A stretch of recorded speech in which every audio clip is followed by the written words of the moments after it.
Well, hello there, everybody. This is Dale, and I thank you for joining with us. In examining today's scripture, make sure that you read these verses right here before you go any further, okay? This is a wonderful, wonderful account of listening to the word of the Lord. Now, here's what happens. Elisha comes and he speaks to the woman whose son he had restored to life. Remember that account?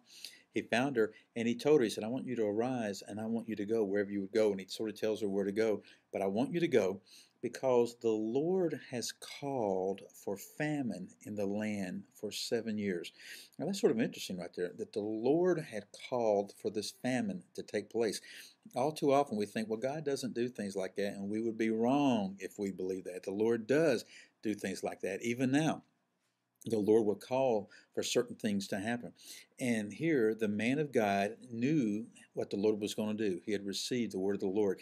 And so he warned the woman about it. The woman did according to the word of the Lord. Is that not a great phrase? She did according to the word of the Lord.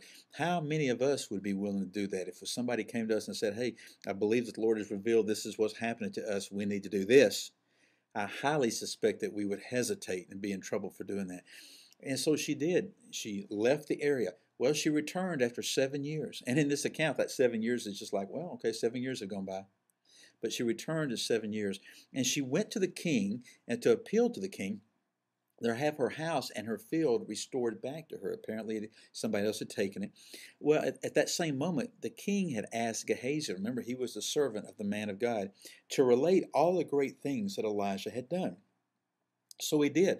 And while he was speaking about the boy, the son being raised from the dead, the woman, the mom appeared right there. And he looks over to the king and says, hey, this is the woman right there, and that's her son. That's the two I'm talking about. And so the king said, well, what is it that you desire, lady? And the woman said, well, I'd like for my stuff to be restored to me. And the king said, yes. And the king restored her house, restored the field to her.